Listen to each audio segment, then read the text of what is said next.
Je suis né le 10 juillet 1856. Dès l'enfance, j'ai révélé des capacités intellectuelles hors du commun.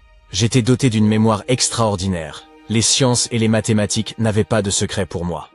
À l'adolescence, je me suis plongé dans les études, à tel point que mes parents craignaient pour ma santé.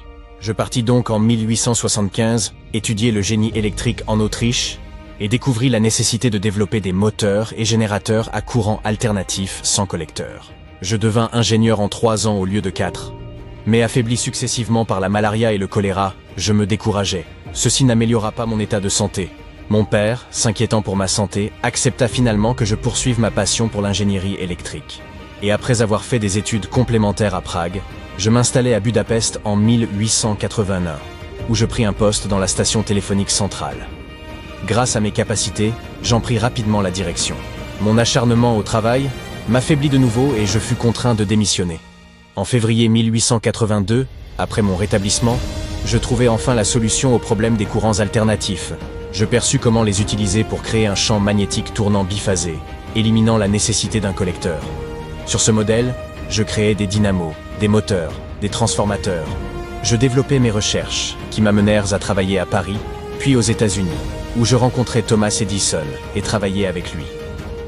Mes conceptions permirent à la société d'Edison d'acquérir un nombre conséquent de nouveaux brevets.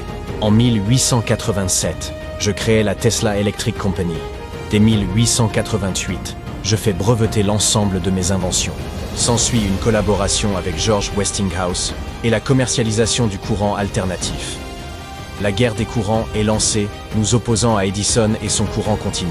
Malheureusement, mes problèmes relationnels avec mes différents collaborateurs m'amènent à continuer seul mes travaux. Les ennuis financiers arrivent et ne me quitteront plus pour le reste de ma vie. C'est là que je consacre une partie de mon travail à ce qu'on appellera les bobines Tesla. L'autre partie est consacrée à l'étude des hautes fréquences et de l'éther. En 1890, je réussis à éclairer un tube à vide sans fil, en lui transmettant l'énergie nécessaire par l'air. Quelques années plus tard, je démontrai la possibilité d'une communication sans fil et développais l'énergie hydraulique en tant que conseiller à l'usine Niagara. Je continuais à devenir célèbre, même après ma mort en 1943. Qui étais-je en réalité? Mes capacités extraordinaires, mon intelligence. Je suis né sur Vénus et j'ai été amené en tant que bébé au sein d'une famille terrienne afin d'apporter à l'humanité un essor dans son évolution. L'énergie libre que j'ai découverte, l'humanité y aura bientôt accès. Gardez espoir.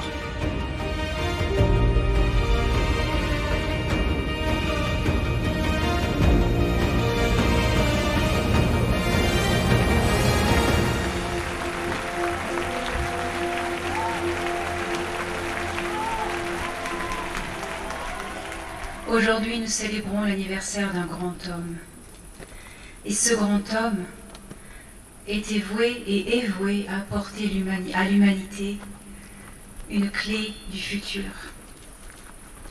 Il a bien dit que peu importe ce que les hommes et l'ombre font du présent, le futur, lui appartient.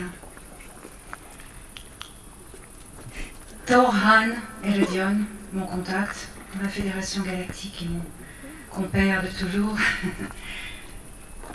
m'a confirmé un jour que Nikola Tesla était bien né sur Vénus, qu'il était un Taal de l'une des colonies et qu'il a été déposé en tant que bébé sur Terre. Cela faisait partie d'un programme d'aide à l'humanité par infiltration. Des bébés ont été déposés par la Fédération Galactique sur cette planète. Au fil des années, ces bébés ils sont voués, certains d'entre eux sont encore vivants, à amener à l'humanité un changement.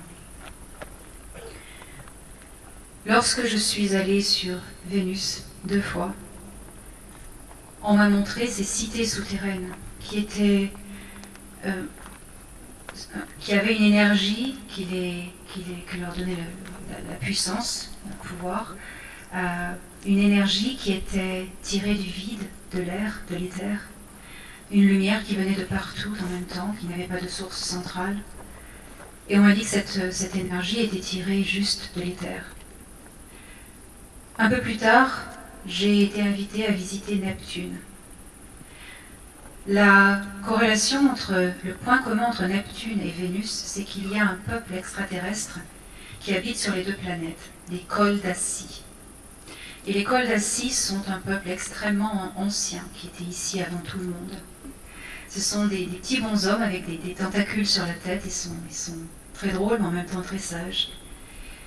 Et sur Neptune, j'ai vu des cités sous la mer, sous l'eau.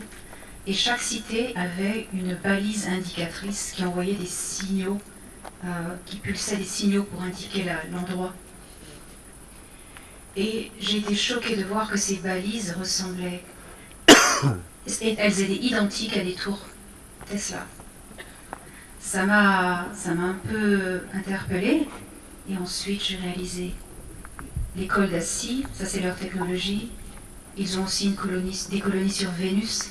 Tesla vient de Vénus.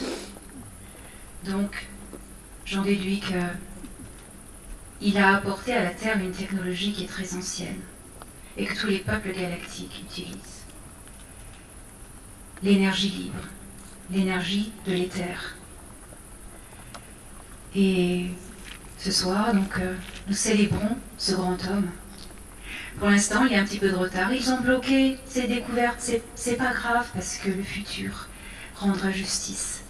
Tous les brevets qui sont bloqués seront débloqués, commencent à être débloqués. Ce n'est qu'une question de temps. Et j'ai ici l'éminent docteur Michael Salla qui va nous confirmer certaines informations sur Tesla.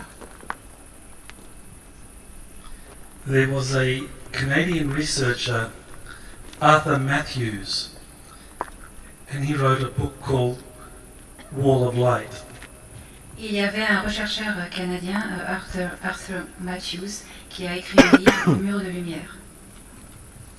And in this book, he described his work with Nikola Tesla in building a Tesla tower in Canada, in Quebec province. Dans son livre, il décrit qu'il a construit une tour Tesla dans la province de Québec au Canada. And Arthur Matthews said that he was also a contactee with extraterrestrials, and they told him that Tesla was actually from Venus. Arthur Matthews était également un contacté avec des extraterrestres. Et ces extraterrestres lui ont dit que Nikola Tesla venait de Vénus. And Arthur Matthews said that Nikola Tesla himself believed that he was actually dropped off as a baby to his family and that he was from Venus. Et Arthur Matthews a confirmé lui-même que Nikola Tesla disait lui-même qu'il venait de Vénus et qu'il avait été un bébé déposé dans une famille croate.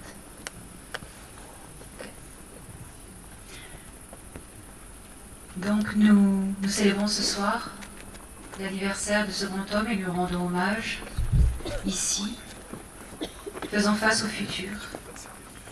Et je pense que c'est le moment de lui faire une ovation pour tous les sacrifices qu'il a endurés pour nous et pour nos enfants.